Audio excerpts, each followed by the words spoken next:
إلهي واسع الكرم ورب البيت والحرم، إليك أتيت منكسرا منيبا أغبر القدم.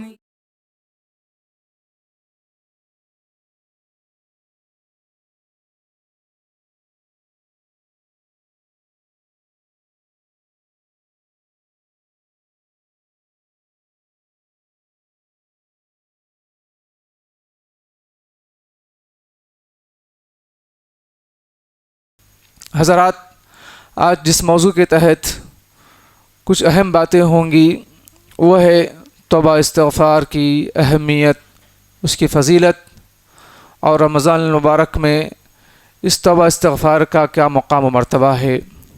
حضرات کرام، آج دنیا میں انسان بڑا خطا کار ہو چکا ہے، اللہ کا نافرمان ہو چکا ہے۔ ایک مسلمان بھی جو اللہ پر ایمان رکھنے والا ہے بے شمار غلطیاں کرتا ہے، لیکن اہم اور اصل خطا کار اور محبوب خطا کار اللہ کے نزدیک وہ ہے جو اس سے اگر گناہ ہو جائے، غلطی ہو جائے تو فوراً اللہ سے معافی چاہتا ہے، توبہ استغفار کرتا ہے۔ گناہ ہونا، غلطی ہونا ایک انسانی فطرت ہے، جیسے کہ اللہ کے نبی صلی اللہ علیہ وسلم نے فرمایا، کل بنی آدم خطاء وخیر الخطائین التوابون۔ ہر ابن آدم خطا کرنے والا، گناہ کرنے والا گنہگار ہے، لیکن اگر اس سے گناہ ہو جاتا ہے اور وہ توبہ کر لیتے ہیں، معافی چاہ لیتے ہیں، اس گناہ سے باز آ جاتے ہیں تو بہترین گناہ کرنے والے ہیں۔ یہی فطرت، یہی صفت انبیاء علیہم السلام کے اندر تھی۔ جب ان سے گناہ ہو جاتا، غلطی ہو جاتی تو فوراً معافی چاہ لیتے تھے۔ حضرت آدم علیہ السلام سے، حوا علیہ السلام سے خطا ہوئی، غلطی ہوئی اور گناہ پر پشیماں ہوئے، شرمندہ ہوئے، اللہ تعالیٰ سے معافی چاہے، ربنا ظلمنا انفسنا وَإِن لَّمْ تَغْفِرْ لَنَا وَتَرْحَمْنَا لَنَكُونَنَّ مِنَ الْخَاسِرِينَ۔ اللہ تعالیٰ نے ان کو معاف کر دیا، فغفر لہ، ان کی بخشش فرما دی۔ تو یہ انبیاء علیہم السلام کی صفت ہے۔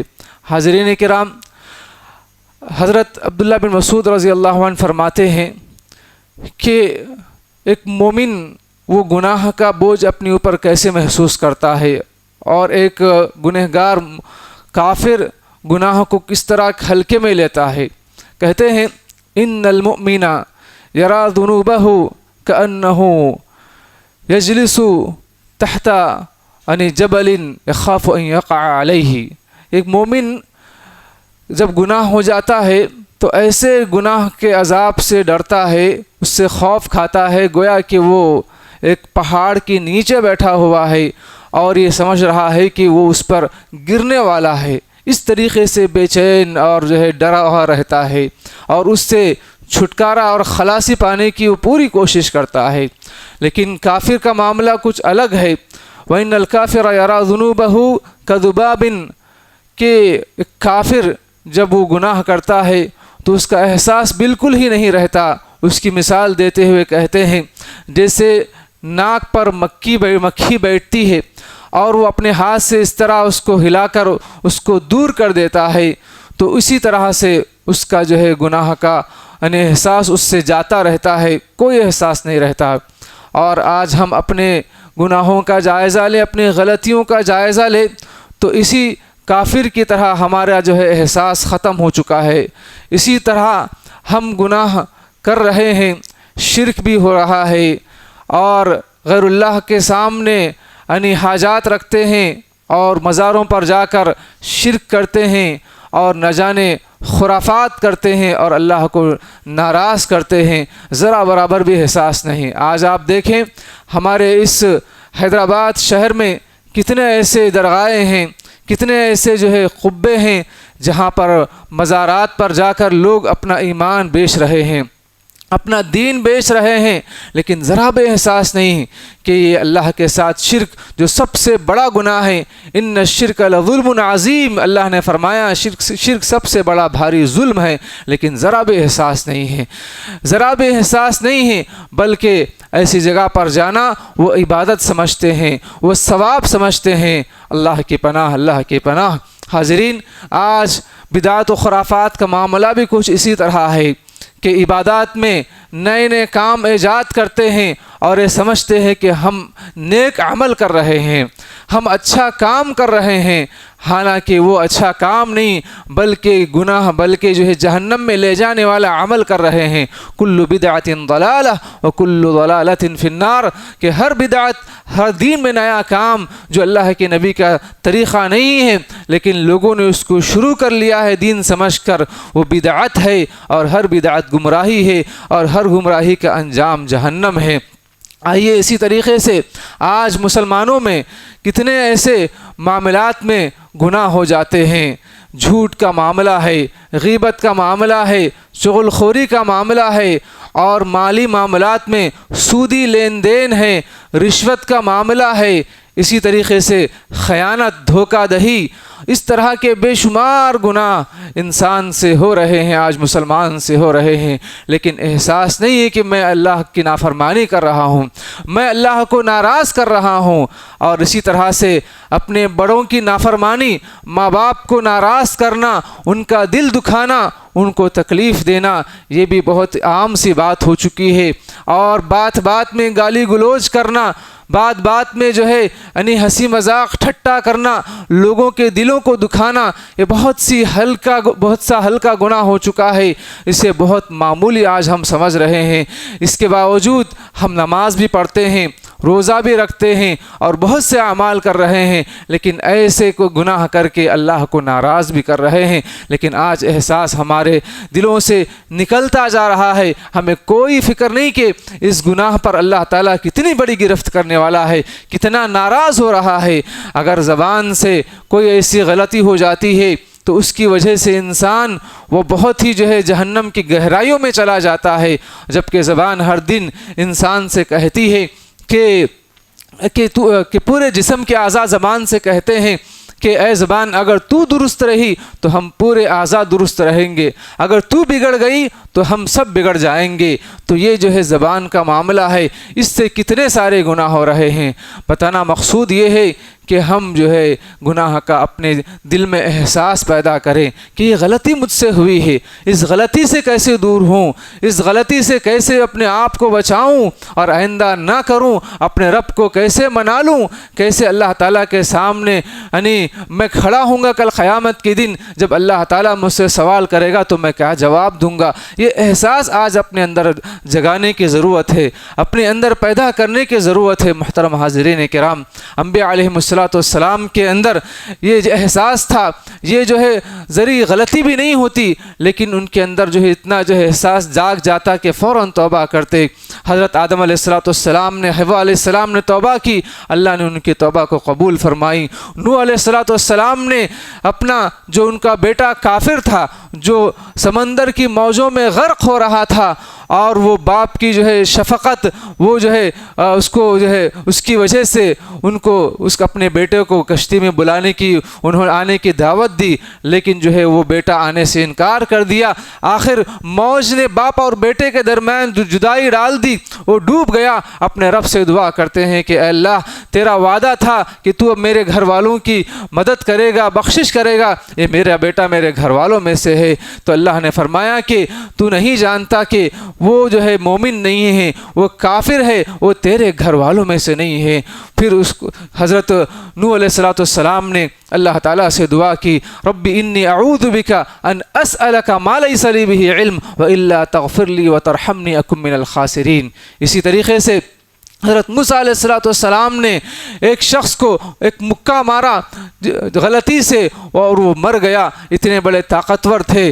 اس کے بعد فوراً اللہ تعالیٰ سے توبہ کرتے ہیں، معافی مانگتے ہیں، رب انی ظلمت نفسی فاغفر لی، اے اللہ میں نے اپنے جان پر ظلم کیا ہے، تو مجھے بخش دے، مجھے معاف کر دے۔ یہ ہے انبیاء علیہ السلام۔ یونس علیہ السلام جب اللہ کا حکم بھی نہیں ہوا تھا، وہ اپنی قوم کو چھوڑ کر چلے گئے، عذاب کا انتظار کرتے ہوئے۔ اللہ تعالیٰ نے مچھلی کو حکم دیا، وہ مچھلی نے نگل لیا اور وہاں پر گناہ کا احساس ہوا، اور اللہ تعالیٰ سے انہوں نے دعا کی، لا الہ الا انت سبحانک انی کنت من الظالمین۔ اللہ تعالیٰ نے ان کی یہ توبہ کو قبول فرما لیا، ان کی جو ہے گناہوں کی بخشش کر دی، پھر انہیں اپنے قوم کی طرف نبی بنا کر بھیجا۔ حاضرین کرام، اللہ کے نبی صلی اللہ علیہ وسلم جن کے اگلے اور پچھلے گناہ اللہ نے معاف فرما دیے تھے، اس کے باوجود بھی اللہ کے نبی صلی اللہ علیہ وسلم دن میں 100 سے زائد مرتبہ توبہ استغفار کرتے تھے، اللہ سے معافی مانگتے تھے۔ اللہ رب العزت نے ان کے بارے میں فرمایا کہ آپ کے اگلے پچھلے گناہ ہم نے معاف کر دیے ہیں، اس کے باوجود بھی نبی کریم صلی اللہ علیہ وسلم اتنے اللہ تعالیٰ سے معافی چاہتے تھے۔ صحابہ کہتے ہیں کہ کسی مجلس میں ہوتے، ہم اللہ کے نبی صلی اللہ علیہ وسلم کو دیکھتے کہ وہ 100 مرتبہ اللہ تعالیٰ سے توبہ استغفار کر رہے ہیں، معافی طلب کر رہے ہیں۔ یہ ہے انبیاء علیہ السلام کا طریقہ، یہ ہے انبیاء علیہ السلام کی توبہ استغفار اور گناہوں کا احساس، وہ اللہ تعالیٰ سے اس طرح رجوع ہوتے تھے۔ اسی طرح صحابہ کرام رضی اللہ عنہم اجمعین کی زندگی کو اگر ہم دیکھتے ہیں کہ ان کا بھی معاملہ کچھ اسی طریقے سے ہے، اگر گناہ سرزد ہو جاتا تو دنیا ہی میں اس سے پاک ہونا چاہتے، آخرت کے لیے نہیں چھوڑتے۔ ہم اور آپ یہ سمجھتے ہیں کہ گناہ ہو گیا اور اللہ معاف کرنے والا ہے، دیکھ لیں گے کل قیامت کی دن کیا ہوگا، لیکن صحابہ کا معاملہ کچھ الگ تھا۔ وہ ان کا معاملہ یہ تھا کہ دنیا ہی میں گناہوں سے پاک ہو جائے۔ بریدہ رضی اللہ عنہ فرماتے ہیں کہ اللہ کے نبی صلی اللہ علیہ وسلم کے پاس مالک بن ماعز اسلمی رضی اللہ عنہ آئے اور کہا، اللہ کے نبی صلی اللہ علیہ وسلم مجھ سے گناہ ہو گیا ہے، طہرنی، مجھے پاک کر دیجیے، مجھے جو مجھ سے زنا ہو چکا ہے، مجھے پاک کر دیجیے۔ اللہ کے نبی صلی اللہ علیہ وسلم کہتے ہیں، جاؤ ویحک استغفر اللہ وتوب الیہ، کہ تم اللہ تعالیٰ سے معافی مانگو، توبہ کر لو۔ اور اللہ کے نبی صلی اللہ علیہ وسلم صرف نظر کر دیتے ہیں، وہ پھر ان کو گناہ ستاتا ہے، پھر جو ہے وہ گناہ کا احساس ان کو ہوتا ہے، دوبارہ اللہ کے نبی کے پاس صلی اللہ علیہ وسلم کے پاس آتے ہیں اور یہی کہتے ہیں کہ طہرنی، اللہ کے نبی مجھے گناہ سے پاک کر دیجئے۔ اس طریقے سے 3 سے 4 مرتبہ وہ آتے ہیں۔ اللہ کے نبی صلی اللہ علیہ وسلم آخر میں صحابہ سے کہتے ہیں، دیکھو کیا یہ مجنون تو نہیں ہے، کیا اس کی عقل میں کوئی فطور تو نہیں ہے، یا وہ جو ہے نشہ کر کے تو نہیں ہے، شراب تو نہیں پیا ہے؟ صحابہ کرام کہتے ہیں کہ اللہ کے نبی صلی اللہ علیہ وسلم ایسی کوئی بات نہیں ہے، وہ صحیح سالم ہے، اس کے منہ سے کوئی بدبو بھی نہیں آ رہی اس طریقے سے۔ اس کے بعد اللہ کے نبی صلی اللہ علیہ وسلم حکم دیتے ہیں، جاؤ ان کو پتھروں سے مار مار کر ان کو رجم کر دو، ان کو سنگسار کر دو، اور اسی طریقے سے کر دیا جاتا ہے۔ یہ صحابی ان کا انتقال ہو جاتا ہے، اس کے بعد ان کی نماز جنازہ بھی پڑھی جاتی ہے۔ تو یہ صحابہ کرام رضی اللہ عنہم اجمعین تھے۔ جب جو ہے ان کے جو ہے خون کا خطرہ ایک صحابی عمر رضی اللہ عنہ کے اوپر پڑھا تو وہ کہتے ہیں کہ کتنا بدبخت انسان ہے کہ جو ہے یہ اس کی جو ہے اس طریقے سے اس کی کیفیت ہے کہ اس نے گناہ کیا ہے۔ اور صحابہ کرام کے درمیان 2 فریق بھی ہو جاتے ہیں، بعض کہتے ہیں کہ ماعز ہلاک ہو گیا، بعض کہتے ہیں کہ ایسی بات نہیں ہے۔ اللہ کے نبی صلی اللہ علیہ وسلم کے پاس یہ بات پہنچتی ہے تو کہتے ہیں کہ نہیں، اس نے اتنی سچی توبہ کی، اتنی اچھی توبہ کی، اگر پوری امت پر بھی اس کو تقسیم کر دیا جائے تو سب کی مغفرت ہو جاتی۔ یہ صحابہ کرام رضی اللہ عنہم اجمعین۔ اسی طریقے سے غامدیہ خاتون کا واقعہ بھی ہے، جو انہی سے جو ہے زنا ہو چکا تھا ماعز بن مالک اسلمی رضی اللہ عنہ سے، وہ بھی اسی طریقے سے اللہ کے نبی صلی اللہ علیہ وسلم کے پاس آتی ہیں اور آخر انہیں بھی رجم کر دیا جاتا ہے، سنگسار کر دیا جاتا ہے۔ حاضرین کرام، یہ واقعات صرف سننے کے حد تک اچھے لگتے ہیں ہمیں، لیکن عملی میدان میں ہمیں آنا ہے۔ گناہ اگر ہو جائے تو فوراً ہمیں توبہ کرنا ہے، اپنے گناہ کا احساس اپنے اندر پیدا کرنا ہے۔ محترم حاضرین کرام، اللہ عز و جل نے اپنے بندوں کو توبہ استغفار کرتے رہنے کا حکم دیا، واستغفر اللہ ان اللہ کان غفورا رحیما۔ اے اللہ کے نبی صلی اللہ علیہ وسلم، آپ اللہ سے توبہ کرو، استغفار کرو، معافی طلب کرو، بے شک اللہ تعالیٰ بڑا معاف کرنے والا، بڑا رحم کرنے والا ہے۔ اسی طریقے سے رب العالمین نے فرمایا وَمَن يَعْمَلْ سُوءًا أَوْ يَظْلِمْ نَفْسَهُ ثُمَّ يَسْتَغْفِرِ اللَّهَ يَجِدِ اللَّهَ غَفُورًا رَحِيمًا، جس سے کوئی اگر برائی ہو جائے، جس سے کوئی برائی سرزد ہو جائے، یہ اس نے اپنے آپ پر ظلم کر لیا ہے، پھر اللہ سے معافی طلب کرتا ہے تو اللہ تعالیٰ کو بڑا رحم کرنے والا، بڑا معاف کرنے والا وہ پائے گا۔ حاضرین، اللہ رب العزت نے اپنے بندوں کو توبۃ النصوح کا حکم دیا، سچی اور خالص توبہ کرنے کا حکم دیا، اور فرمایا یا ایھا الذین آمنوا توبوا الی اللہ توبۃ نصوحا، تم اپنے رب کے سامنے یعنی سچی اور خالص توبہ کرو۔ اس کے بڑے فائدے ہیں، یغفر لکم ذنوبکم، تمہارے گناہ معاف کرے گا، ویکفر عنکم سیئاتکم، تمہارے سیئات کو درگزر کر دے گا، ویدخلکم جنات تجری من تحتها الانہار، اور تمہیں ایسی جنتوں میں داخل کرے گا کہ جن کے نیچے سے نہریں بہہ رہی ہیں، اور اس دن کی ذلت و رسوائی سے اللہ تمہیں بچائے گا۔ وہ دن یعنی نفسی نفسی کا دن ہوگا، نفسی نفسی کا اس دن عالم ہوگا، اس دن اللہ تعالیٰ تمہاری حفاظت کرے گا، تمہاری مدد کرے گا۔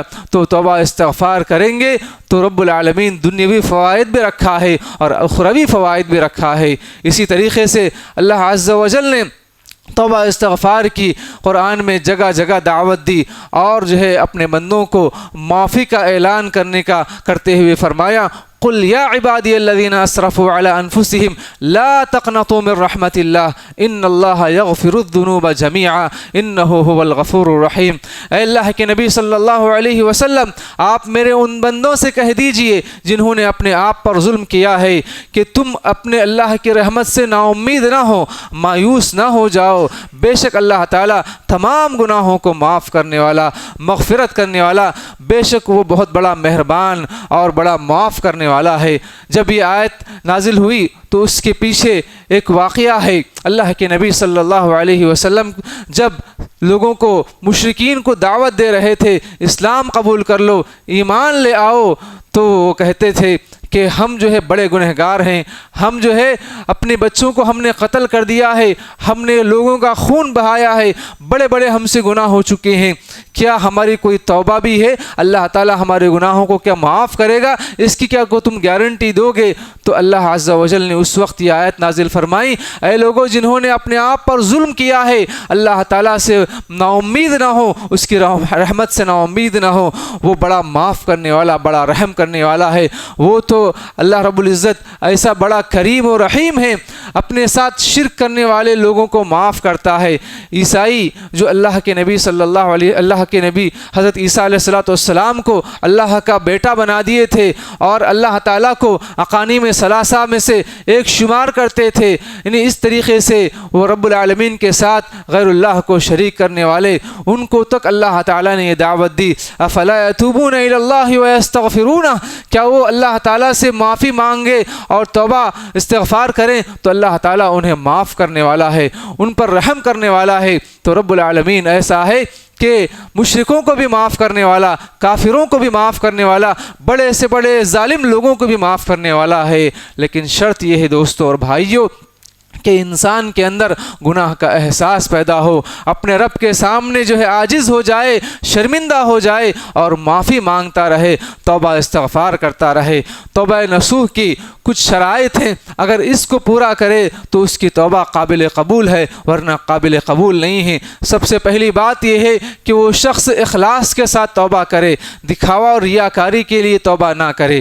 دوسری بات یہ ہے کہ اس کے اندر شرمندگی ہو، احساس ندامت ہو، رب العالمین کے سامنے وہ جو ہے شرمندہ ہو، گڑ گڑائے، روئے، اور جو ہے اس گناہ کو یاد کرے، کبیرہ گناہ کو یاد کرتے ہوئے اللہ تعالیٰ سے معافی چاہے۔ اگر آپ سے جھوٹ کا گناہ سرزد ہو جائے، یا غیبت کا گناہ سرزد ہو جائے، یا مالی معاملات میں کوئی اور جو ہے گناہ سرزد ہو جائے، اس گناہ کو یاد کرو، اللہ تعالیٰ سے جو ہے معافی طلب کرو، رو اور گڑ گڑاؤ، شرمندگی کا اظہار کرو۔ اور اسی طریقے سے وہ گناہ آئندہ نہ کرنے کا عزم رکھو، اس گناہ کو پہلے چھوڑ دو اور پھر آئندہ نہ کرنے کا عزم رکھو، تبھی اللہ تعالیٰ اس گناہ کو معاف کرنے والا ہے۔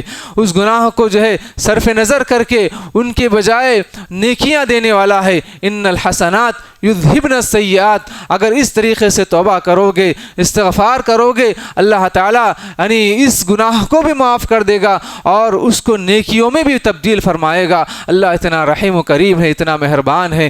حاضرین کرام، کچھ واقعات اور بھی ہیں کہ رب العالمین نے کیسے کیسے ظالموں کو معاف کرا، کیسے کیسے گنہگاروں کو معاف کیا۔ آپ جانتے ہیں وہ واقعہ جس ایک شخص نے جو بنی اسرائیل کا تھا، 99 لوگوں کا جو قتل کرنے والا ہے، اس کے اندر گناہ کا احساس ہوا کہ میں نے اپنے رب کی نافرمانی کی ہے، میں اپنے اللہ کو کیا منہ دکھاؤں، کیا جواب دوں۔ پھر وہ ایک بڑے راہب کے پاس جاتا ہے، ایک انسان کے پاس جاتا ہے اور کہتا ہے کہ مجھے ایک ایسے آدمی کا پتہ دو جو مجھے جو ہے یعنی میری توبہ جو ہے کیا قابل قبول ہے۔ تو شخص کو جو ہے پتہ بتایا جاتا ہے کہ فلاں شخص کے پاس جاؤ جو بڑا راہب ہے اور اس کے سامنے تمہارا سوال کرو۔ وہ شخص جاتا ہے اور اس راہب سے کہتا ہے کہ میں نے 99 قتل کر دیے ہیں، کہ اللہ تعالیٰ میری توبہ قبول کرے گا، اللہ تعالیٰ مجھے معاف کرے گا۔ وہ کہتا ہے کہ ابھی کوئی راستہ نہیں ہے، تم اتنے بڑے گنہگار ہو گئے ہو، ابھی کیسے اللہ تمہیں معاف کرے گا۔ تو اس کا جو ہے پھر ضمیر جاگ جاتا ہے، جو گناہ کرنے والا تھا، پھر اس راہب کو بھی قتل کر کے 100 کی گنتی پوری کر لیتا ہے۔ اس کے بعد پھر اس کے اندر گناہ کا احساس پیدا ہوتا ہے کہ میں نے واقعی گناہ کیا ہے، میں اللہ کے سامنے کیا جواب دوں۔ اس کے بعد پھر جو ہے پوچھتا ہے کہ کیا میرے لیے کوئی توبہ کا دروازہ کھلا ہوا ہے۔ ایک شخص کے پاس راہب کا پتہ بتا دیا جاتا ہے، پھر وہ اس کے پاس جا کر یہی سوال کرتا ہے، تو وہ کہتا ہے کہ کون سی ایسی چیز آڑے آئے گی تمہارے اور توبہ کے درمیان، جاؤ اس ایک ایسی جگہ پر جہاں پر جو ہے نیک لوگ رہتے ہیں، ان کے ساتھ صحبت اختیار کرو اور یہ زمین کو چھوڑ دو چونکہ یہ بری زمین ہے، اس مقام کو چھوڑ دو۔ وہ فوراً جو ہے اس جگہ سفر طے کرتا ہے، سفر کے لیے نکل جاتا ہے۔ جب راستے میں آدھے راستے تک پہنچتا ہے، فرشتے اس کی جو ہے موت کو نکالنے کے لیے آتے ہیں، اس کو موت دینے کے لیے، روح نکالنے کے لیے آتے ہیں۔ وہاں پر رحمت کے فرشتے اور جو ہے عذاب دینے والے فرشتے آ جاتے ہیں، دونوں کے درمیان جھگڑا ہو جاتا ہے، اس کی روح کون قبض کریں گے۔ وہاں پر اللہ کی طرف سے ایک فرشتہ انسانی شکل میں آ کر ان دونوں کے درمیان فیصلہ کرتا ہے اور کہتا ہے کہ ناپو زمین کو، وہ جس جگہ جا رہا تھا وہ زیادہ قریب ہے یا پھر جتنا راستہ جو ہے یعنی طے کرنا ہے وہ زیادہ جو ہے دور ہے۔ اس طریقے سے ناپا جاتا ہے اور پھر جب ناپنے کے بعد ایک روایت میں آتا ہے کہ اللہ عز و جل اس زمین کو حکم دیتا ہے کہ جہاں پر وہ جو ہے جا رہا تھا کہ تو جو ہے قریب ہو جا، اور اس زمین کو حکم دیتا ہے جہاں جتنا راستہ طے کیا کہ تو دور ہو جا۔ اس طریقے سے پھر وہ رحمت کے فرشتے اس کی جو ہے روح قبض کر لیتے ہیں اور اس کی بخشش کر دی جاتی ہے۔ اللہ اکبر۔ جو 100 لوگوں کا قتل کرنے والا، اللہ تعالیٰ اس کو بھی معاف کرا، اس پر بھی اللہ نے اس پر رحم کیا، اس کی بھی توبہ قبول فرما لی۔ حاضرین، جو صرف جو ہے توبہ بھی نہیں کیا، جس کے اندر یہ احساس ہوا کہ جو ہے یہ گناہ اتنے زیادہ ہو چکے ہیں، اللہ تعالیٰ کیسے مجھے معاف کرے گا، اللہ کا عذاب کا ڈر بس اس کے اندر تھا۔ ایک واقعہ یہ بھی ملتا ہے، ابو ہریرہ رضی اللہ عنہ فرماتے ہیں اللہ کے نبی صلی اللہ علیہ وسلم فرمایا کہ ایک شخص تھا جو ہے یعنی بڑا گنہگار تھا، بڑا خطا کار تھا۔ اب اس کی موت کا وقت قریب آیا، بیماری کی حالت میں اس کو جو ہے اس کے گناہ کا احساس ہوا۔ اس نے اپنے اولاد کو بلا کر کہا کہ جب میں مر جاؤں تو مجھے جلا دو اور میری آدھی راکھ کو زمین کی خشکی میں اس کو جو اڑا دو، ہواؤں میں اڑا دو، اور آدھی راکھ کو سمندر میں بہا دو، اور پھر اگر اللہ تعالیٰ اس بات پر قادر ہے تو پھر مجھے جو ہے جمع کر کے میرا جسم کو جو ہے جوڑ کر مجھے عذاب دینا چاہے تو ضرور عذاب دے سکتا ہے، بس مجھے یعنی جو ہے اس طرح تم کر دو۔ اور بچے اس کی وفات کے بعد اسی طرح کرتے ہیں۔ اللہ کے نبی صلی اللہ علیہ وسلم فرماتے ہیں اللہ تعالیٰ ہواؤں کو حکم دیتا ہے، زمین کو حکم دیتا ہے، سمندر کو حکم دیتا ہے، پھر اس کی جو ہے راکھ ایک جگہ جمع ہو جاتی ہے، وہ جسم بن جاتا ہے۔ اللہ تعالیٰ پھر اس کو زندہ کرتا ہے، اس کو پوچھتا ہے اے میرے بندے تو نے اس طرح کیوں کیا، تو نے اس طرح کیوں کیا؟ وہ کہتا ہے کہ اللہ تعالیٰ تو بہتر جانتا ہے، میں تیرے عذاب کے خوف سے، چونکہ میں بڑا گنہگار ہوں، تیرے عذاب کے خوف سے میں نے اس طرح اپنے اولاد کو کرنے کو کہا، اللہ کے نبی صلی اللہ علیہ وسلم فرماتے ہیں کہ اللہ تعالیٰ فرماتا ہے جا میں نے تجھ کو معاف کر دیا، میں نے تجھ کو بخش دیا، اللہ اکبر، اس کی بخشش اللہ تعالیٰ فرما دیتا ہے۔ حاضرین، اللہ رب العزت بڑا رحم کرنے والا ہے، بڑا معاف کرنے والا ہے۔ یہ رمضان المبارک کا مہینہ جس سے ہم گزر رہے ہیں، یہ بڑا ہی مبارک مہینہ ہے جس میں اللہ کے نبی صلی اللہ علیہ وسلم فرماتے ہیں کہ ہر افطاری کے وقت میں اللہ تعالیٰ اپنے بے شمار بندوں کو جہنم سے آزاد کر دیتا ہے، بے شمار بندوں کو جہنم سے آزاد کر دیتا ہے۔ تو ایسے وقت میں ہمیں اللہ تعالیٰ سے معافی مانگنا چاہیے، توبہ استغفار کرنا چاہیے کہ اللہ ہمیں بھی ان بندوں میں شامل فرما دے جس کو تو جہنم سے آزاد کرتا ہے۔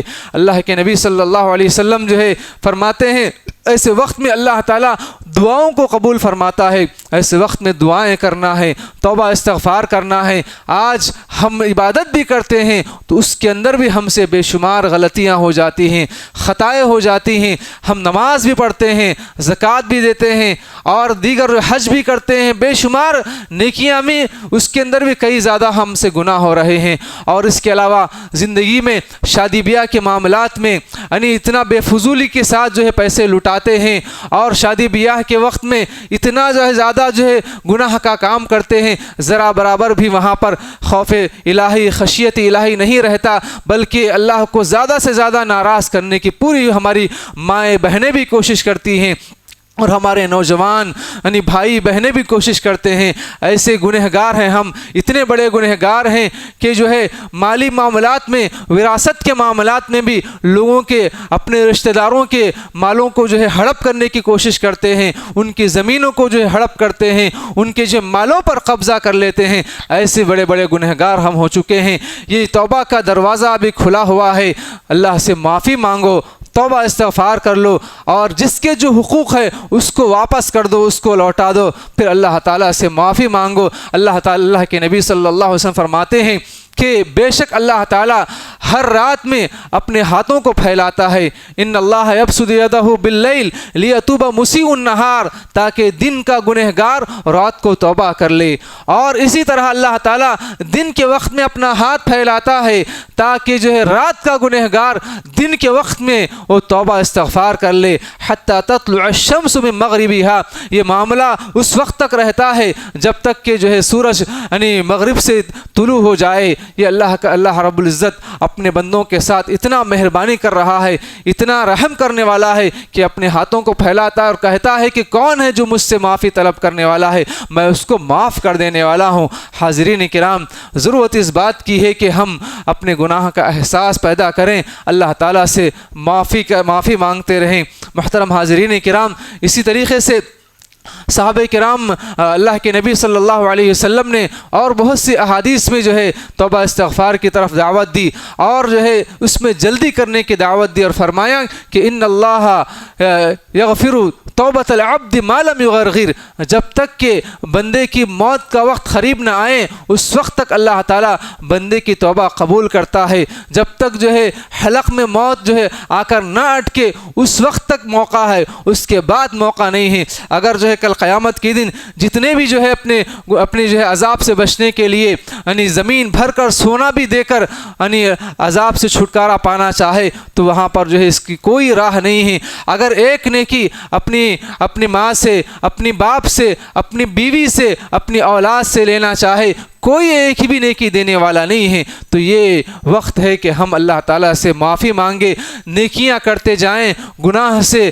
اپنے آپ کو باز رکھیں، تبھی اللہ تعالیٰ ہم پر رحم و کرم کرے گا۔ استغفروا ربکم انہ کان غفارا یرسل السماء علیکم مدرارا ویمددکم باموال وبنین ویجعل لکم جنات ویجعل لکم انہارا۔ اللہ تعالیٰ فرماتے ہیں نوح علیہ السلام نے اپنی قوم سے کہا تم اپنے رب سے معافی طلب کرو، یقیناً وہ بہت زیادہ معاف کرنے والا ہے۔ انہ کان غفارا یرسل السماء علیکم مدرارا، آسمان سے بارشیں نازل کرے گا اور تمہارے مال اور اولاد میں اضافہ کرے گا، باغات اور نہریں جاری کرے گا۔ حضرت حسن بصری رحمۃ اللہ علیہ ایک بڑے تابعی ہیں، وہ اپنی شاگردوں کو پڑھا رہے تھے، دوران درس ایک شخص آیا، اس نے شکایت کی کہ قحط سالی ہو چکی ہے، بارشیں نہیں ہو رہی ہیں، کیا کروں؟ تو اس نے کہا، انہوں نے جو ہے جواب دیا کہ اللہ تعالیٰ سے معافی مانگو. وہ چلا گیا. اس کے بعد ایک دوسرا شخص آیا اور کہا کہ جو ہے تنگی، معاشی تنگی ہے اور کھانے کو ترس رہے ہیں، بہت گھر میں پریشانیاں ہیں، آخر کیا کریں؟ تو کہتے ہیں کہ جاؤ اللہ تعالیٰ سے معافی مانگو. اسی طریقے سے ایک اور شخص آتا اور جو ہے شکایت کرتا ہے کہ ایسے ایسے معاملات، حالات خراب ہیں، ہم کیا کریں؟ تو کہتے ہیں کہ جاؤ استغفار کرو، اللہ سے معافی طلب کرو. جب جو ہے ان کی محفل میں شاگرد یہ سب تمام معاملات دیکھتے ہیں، ہر جو ہے معاملے کا ایک ہی حل ہے، جاؤ معافی مانگو، اللہ سے معافی استغفار کرو، توبہ کرو. تو پوچھتے ہیں کہ آخر آپ نے ایک ہی جواب کیوں دیا ہر ایک شخص کو؟ وہ کہتے ہیں کہ یہ جواب میں نے نہیں بلکہ اللہ تعالیٰ نے دی، یہی ہمیں جواب سکھلایا ہے. فَقُلْتُ اسْتَغْفِرُوا رَبَّكُمْ إِنَّهُ كَانَ غَفَّارًا يُرْسِلِ السَّمَاءَ عَلَيْكُمْ مِدْرَارًا وَيُمْدِدْكُمْ بِأَمْوَالٍ وَبَنِينَ وَيَجْعَلْ لَكُمْ جَنَّاتٍ وَيَجْعَلْ لَكُمْ أَنْهَارًا. حاضرین کرام، اگر دنیاوی معاملات میں اصلاح چاہتے ہو، توبہ کرو، گناہوں سے معافی طلب کرو اور اس گناہ کو چھوڑ دو، اللہ تعالیٰ حالات سدھار دے گا. بہت سے لوگ بیوی سے پریشان، اولاد سے پریشان رہتے ہیں، مالی معاملات میں جو پریشان رہتے ہیں، کاروبار نہیں چل رہے ہیں، پریشان رہتے ہیں. جاؤ اللہ تعالیٰ سے معافی طلب کرو. کون سا تم سے ایسا گناہ ہوا ہے، وہ گناہ کو یاد کرو اور معافی مانگو، ضرور اللہ تعالیٰ تمہارے مسائل کو حل کرے گا. محترم حاضرین کرام، اللہ رب العزت سے میری دعا ہے کہ رب العالمین مجھے اور آپ کو تمام کو اللہ تعالیٰ سے معافی مانگنے کی توفیق عطا فرما، آمین. ایک اور آیت میں اللہ تعالیٰ نے فرمایا جو آخری بات ہے، اللہ عز و جل فرماتے ہیں کہ اگر تم اللہ تعالیٰ سے معافی طلب کرتے رہو گے تو رب العالمین تم سے عذاب کو ٹال دے گا، آنے والی مصیبتوں کو ٹال دے گا. وما کان اللہ معذبہم وہم یستغفرون. جب تک لوگ استغفار کرتے رہیں گے، اللہ سے معافی طلب کرتے رہیں گے، اللہ کو کیا پڑی ہے کہ اپنے بندوں کو عذاب دے؟ کیوں عذاب دے گا اللہ تعالیٰ؟ تو رب العالمین سے معافی طلب کرتے رہو، اللہ تعالیٰ آنے والے مصیبتوں کو ٹال دیتا ہے. اللہ رب العزت سے میری دعا ہے کہ رب العالمین مجھے اور آپ کو تمام کو زیادہ سے زیادہ توبہ استغفار کرنے کی توفیق عطا فرما. استغفر اللہ الذی لا الہ الا هو الحی القیوم واتوب الیہ. استغفر اللہ واتوب الیہ. ربنا آتنا فی الدنیا حسنہ وفی الآخرۃ حسنہ وقنا عذاب النار. ربنا ظلمنا انفسنا وان لم تغفر لنا وترحمنا لنکونن من الخاسرین. لا الہ الا انت سبحانک انا کنا من الظالمین. اے رب العالمین، ہم تیرے فضل و کرم سے روزے دار ہیں. اے اللہ رب العزت ہمارے روزوں کو قبول فرما. اللہ اس روزے میں، اس عبادتوں میں جو خطائیں، جو غلطیاں ہو رہی ہیں، اللہ اس کو معاف فرما. اللہ ہمارے صدقات و خیرات کو قبول فرما. اللہ رب العزت ہمارے تلاوت قرآن کریم کو قبول فرما. اللہ ہمارے قیام اللیل کو قبول فرما، ہمارے دعاؤں کو قبول فرما. اللہ تعالی ہمارے حالات کی اصلاح فرما. اللہ تعالی ہمارے اولاد کو نیک و صالح بنا.